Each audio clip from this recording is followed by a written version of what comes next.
में आ गए हैं और इंडियंस कह रहे हैं कि हमें ये strategic partnership, comprehensive strategic partnership चाहिए विद आसियान। 10 ममालिक नरेंद्र मोदी को वेलकम कर रहे हैं। This is India ASEAN. For all these 10 countries India is so much important, ठीक है जी, कि उनको इनके साथ एक पूरे का पूरा डायलॉग करना पड़ता है या करना पड़ा है। आपने डिजिटल ट्रांसफॉर्मेशन की अगर बात करनी है तो India is working there. Philippines के साथ भी चीन का 36 का आंकड़ा है और इसी वजह से भारत फिलीपींस जैसे देश को मजबूत भी कर रहा है और आसियान देशों की बैठक में हर देश की अखंडता का मुद्दा उठा के, उसकी सुरक्षा का मुद्दा उठा के पीएम मोदी ने यह साफ तौर पर बताने की कोशिश की है कि आगे किस तरह से भारत का रुख रहने वाला है। इंडिया के prime minister Narendra Modi Laos में हैं और वहाँ पर वो एक तो आसियान समिट अटेंड करने गए हैं और इसी के साथ जो एक्ट ईस्ट पॉलिसी है इंडिया की, उसको 10 साल हो गए हैं और बायलैटरल मीटिंग्स भी होंगी और इसके ऊपर इंडो पैसिफिक एक बहुत सिग्निफिकेंट जो इशू है उसके ऊपर खास तौर पर तवज्जो दी जा रही है इंडिया की तरफ से। The Southeast Asian leaders are gathering in Laos for a high-stake ASEAN summit with Myanmar's civil war and escalating tensions in the South China Sea taking center stage. The ASEAN summit will be followed by 2 days of meetings with global powers including China, the US and Russia which are contending for। दोस्तों Hindustan speed में स्वागत है। दोस्तों आपको बता दें कि PM Modi को जो है 10 देशों के लीडर ने जो है उनका धमाकेदार स्वागत किया लाओस की राजधानी में, जिसको देखकर पूरे पाकिस्तान के लोग हैरान हो चुके हैं। दोस्तों आपको बता दोस्तों ईस्ट इंडिया समिट में पीएम मोदी जो है आसियान देशों में एकता के बेहद ज़रूरी है ये बातें कहा ये हमारे यहाँ इंडो पैसिफिक विजन का हिस्सा सम्मेलन में चीन अमेरिका भी शामिल होंगे। दोस्तों आपको बता दोस्तों दरअसल प्रधानमंत्री मोदी शुक्रवार को लाओस की राजधानी जो है वियना में ईस्ट एशिया शिखर सम्मेलन में हिस्सा लिया। यहाँ बैठक को संबोधित करते हुए पीएम मोदी ने कहा भारत हमेशा ही आसियान देशों के बीच एकता की सपोर्ट करता रहा है। आसियान जो है भारत के इंडो पैसिफिक विजन और क्वाड को ऑपरेशन केंद्र में है। दोस्तों भारत एलएसी पर सीना ताने खड़ा है कि अगर चीन कोई गुस्ताखी करेगा तो उसे करारा जवाब भी दिया जाएगा।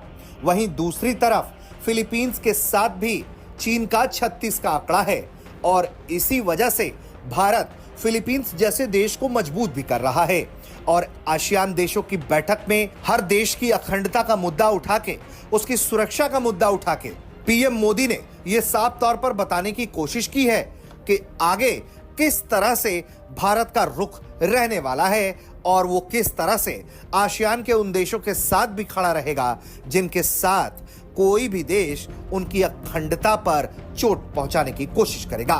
दोस्तों भारत के वजीर आजम नरेंद्र मोदी आसियान ममालिक के जो 10 ममालिक हैं आसियान के, उनके साथ एक समिट में इस वक्त लाओस में मौजूद हैं और अगर देखा जाए तो इंडिया ने कॉम्प्रिहेंसिव स्ट्रेटेजिक पार्टनरशिप जो है वो की है इन तमाम ममालिक के साथ। जरा लफ्ज़ सुनिएगा, ये जो कॉम्प्रिहेंसिव स्ट्रेटेजिक पार्टनरशिप है that is on peace, stability and prosperity in the region. It has nothing to do with other strategic competitions. India बड़ी स्मार्टली, एक लफ्ज़ आपने सुना होगा हेल्दी कंपटीशन, इंडिया बड़ी स्मार्टली बेसिकली हेल्दी कंपटीशन में चला गया है with China with ASEAN countries.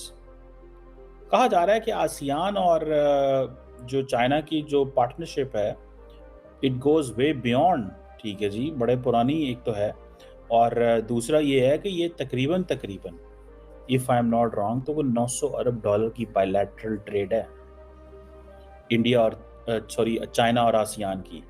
Indians बीच में आ गए हैं और इंडियंस कह रहे हैं कि हमें ये strategic partnership, comprehensive strategic partnership चाहिए विद आसियान। 10 ममालिक नरेंद्र मोदी को वेलकम कर रहे हैं। This is India ASEAN. For all these 10 countries India is so much important, ठीक है जी, कि उनको इनके साथ एक पूरे का पूरा डायलॉग करना पड़ता है या करना पड़ा है। आपने डिजिटल ट्रांसफॉर्मेशन की अगर बात करनी है तो इंडिया इज वर्किंग देयर।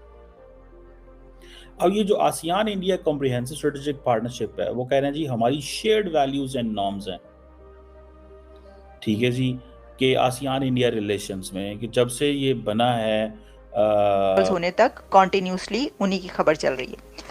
लेकिन भारत के वजीर आजम का ये जो विजिट है ये बहुत ही इम्पोर्टेंट है। ऐसा लगता है ना कि देखिए आसियान समिट है तो ये तो कोई इतनी इम्पोर्टेंट नहीं चलेगा, लेकिन आपको जब ये पता चलेगा, बल्कि आप बहुत ज़्यादा इसके बारे में हो सकता है जानते भी हों कि आसियान कितना इम्पोर्टेंट है इंडिया के लिए, कितनी इमेंस इम्पोर्टेंस देता है इंडिया आसियान से जो रिलेशंस हैं वो कायम रखने पर। अच्छा, इसके अंदर जब वो वहाँ पर पहुँचे हैं भारत के प्राइम मिनिस्टर, तो उनको रेड कारपेट रिसेप्शन दिया गया है एज़ यूजुअल, बहुत ज़बरदस्त तरीके से उनको वेलकम किया गया। और फिर वहाँ पर एक आप कह सकते हैं कि बुद्धिस्ट जो तरीक़ाकार है, रामायण जो है उसको जो अडाप्टेशन है वो एक नए तरीके से वहाँ पर पेश की गई उनके सामने। क्योंकि देखें ये बात आप याद रखिए कि भारत जहाँ भी जाता है ना उसके कहीं ना कहीं से जो कल्चरल टाइज हैं वो निकल आती हैं, और ये तो आपको पता ही है, ये जो कल्चरल वैल्यूज़ हैं वो तो बहुत सिमिलर भी हैं और उनके जो लिटरेचर है और बहुत कुछ इसमें सिमिलैरिटीज़ पाई जाती हैं। तो इस तरीके से वो डायस्पोरा से भी जो वहाँ पर मिले तो काफ़ी इसके अंदर कल्चर और हिस्ट्री जो है उसके ऊपर काफ़ी मैं देख रही थी कि देखने को मिली चीज़ें। रामायण के ऊपर जो है वो भी पता चला कि कैसे नए तरीके से उनके सामने पेश किया गया। अच्छा, अब इसके अंदर जो है वो देखिए, वैसे तो ये 2 डे विज़िट है, लेकिन ये कहा जा रहा है कि दैट विल बी एक ऐसा ये विज़िट होगा जिसके अंदर ये देखा जाएगा कि अगले जो फ्यूचर है यानी नेक्स्ट आपको बता दें, पीएम मोदी ने कहा कि दुनिया भर में जारी अलग अलग जंग का सबसे बुरा असर ग्लोबल साउथ के देशों पर पड़ रहा है। ऐसे में दुनिया में शांति बहाल करना बेहद ही ज़रूरी है। दोस्तों, मैं बुद्ध की धरती से आता हूं और हमने हमेशा यही कहा कि यह जंग का युग नहीं है।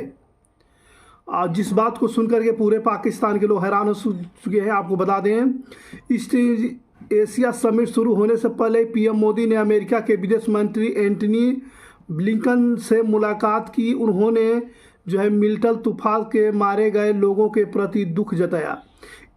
इससे पहले प्रधानमंत्री मोदी ने गुरुवार को लाओस की राजधानी वियतनाम में जो है इंडिया आसियान समिट का हिस्सा लिया। इस दौरान मोदी ने इंडिया आसियान समिट को संबोधित किया और समिट में बोलते हुए उन्होंने कहा कि मेरा मानना है कि 21वीं सदी इंडिया और एशियन देशों की सदी है। आज जब दुनिया कई हिस्सों में संघर्ष और तनाव की स्थिति है, भारत और एशियन की मित्रता संवाद का सहयोग बहुत ही महत्वपूर्ण है। दोस्तों, इसके अलावा उन्होंने बताया कि मैंने भारत की ईस्ट ईस्ट नीति की घोषणा की है। पिछले 1 दशक से हम इस नीति ने भारत और एशियन देशों के संबंधों को नई ऊर्जा दिया है और दिशा और गति भी दिए हैं। दोस्तों, साथ ही पीएम मोदी ने लाओस में भारत और ब्रुनेई के बीच सीधी उड़ान भरने की घोषणा भी की। पीएम मोदी ने लाओस के 10वीं बार इंडिया आसियान समिट में शामिल हुए। इससे पहले लाओस पहुंचने पर बुद्ध भिक्षुओं ने उनका स्वागत किया। प्रधानमंत्री मोदी ने वियतनाम में जो है लाओस की रामायण भी देखी। दोस्तों,